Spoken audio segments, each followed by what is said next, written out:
మూడుముళ్ళ బంధం part 94. Hi friends, ఈ రోజు నుండి వైష్ణవి గతం తెలుస్తుంది. గతంలో రిషి ఎంటర్ అయిన దగ్గర నుండి మాత్రమే రిషి విక్రమ్కి చెబుతున్నట్టు. కానీ నేను వైష్ణవి గతం మొత్తం చెబుతాను. స్టోరీ నచ్చితే తప్పకుండా కామెంట్ చేయండి. యునైటెడ్ స్టేట్స్ ఆఫ్ అమెరికాలోని కాలిఫోర్నియాలో సమయం ఉదయం 8 గంటలు. ఒక 50 అంతస్తుల బిల్డింగులో అప్పటికే ఎంప్లాయీస్ అందరూ వచ్చి ఉన్నారు. అందరూ చాలా హడావిడిగా ఉన్నారు. ఇంతలో కంపెనీ మేనేజర్ దగ్గరికి ఒక ఎంప్లాయీ వచ్చి, సార్, మేడం ఎన్నింటికి వస్తారు అని అడుగుతాడు. తెలియదు, కానీ మేడం వచ్చేలోగా ఆఫీస్ అంతా పిన్ డ్రాప్ సైలెంట్గా ఉండాలి. మీకు మేడం గురించి తెలుసు కదా, సో ఎక్కడా కూడా ఎటువంటి మిస్టేక్ లేకుండా చూసుకోండి.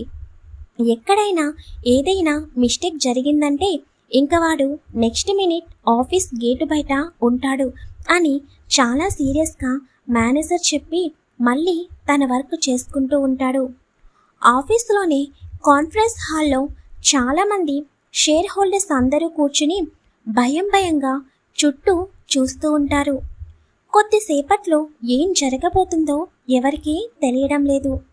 కానీ అందులో ఒకతను మాత్రం చాలా సంతోషంగా కాలు మీద కాలు వేసుకుని అటు ఇటు ఊగుతూ అందరి వైపు చూసి నవ్వుకుంటూ ఉంటాడు.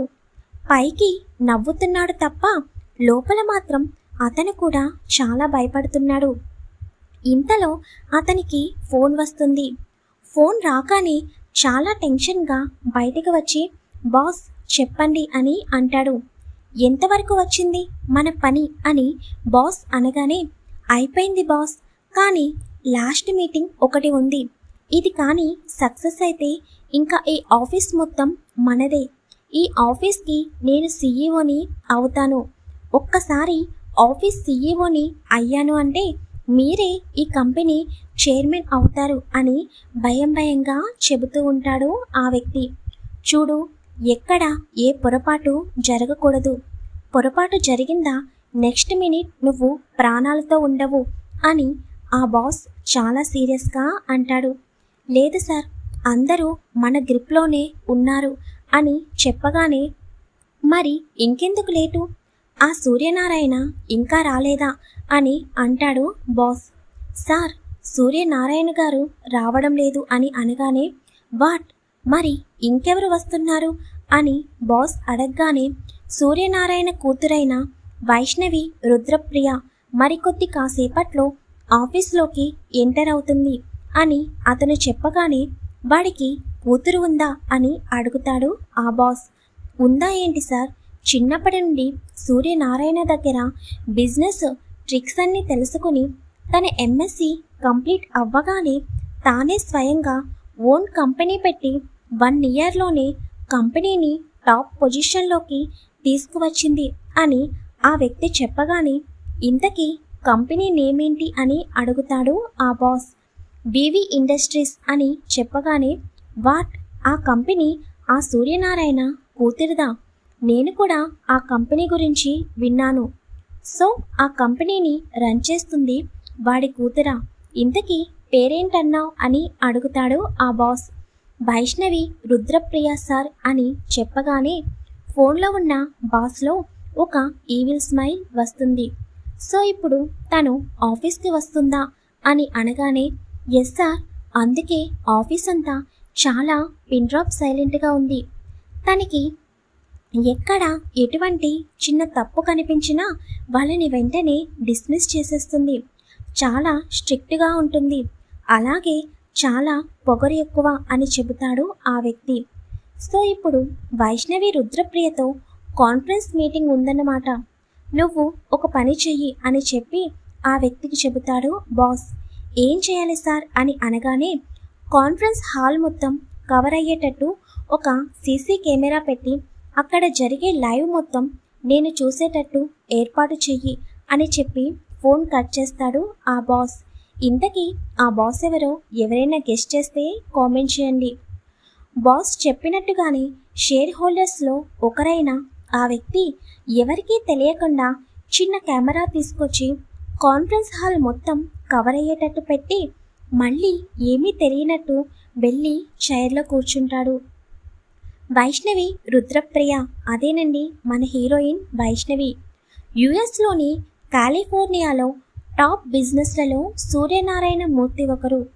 వైష్ణవి తండ్రి, అలాగే వైష్ణవి తల్లి రాధారమణి. వీళ్ళకున్న ఒక కొడుకు వంశీకృష్ణ యాదవ్. సూర్యనారాయణ మూర్తి గారు సూర్య గ్రూప్ ఆఫ్ ఇండస్ట్రీ కంపెనీ యొక్క చైర్మన్.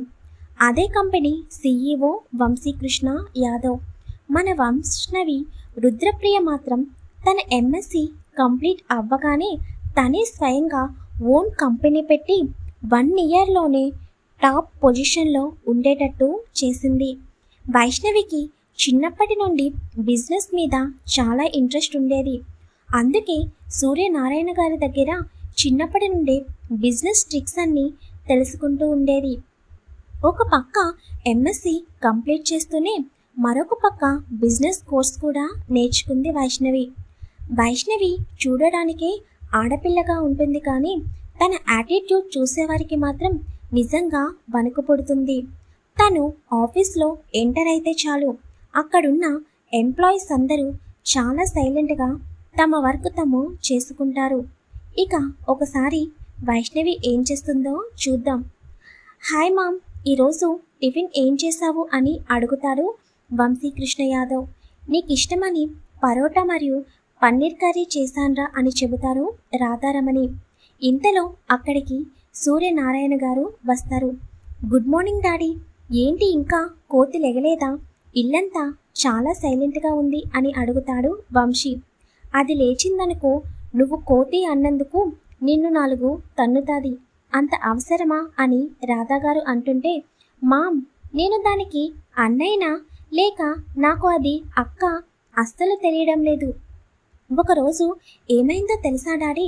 అది డిగ్రీ ఫస్ట్ ఇయర్ చదువుతున్నప్పుడు ఒకడు దీని గురించి అస్సలు తెలియక లైబ్రరీలో ఉన్నప్పుడు కావాలని అందరినీ పంపించి లైబ్రరీలోకి వెళ్ళి డోర్స్ క్లోజ్ చేసి వైష్ణవి దగ్గరికి వెళ్ళాడు.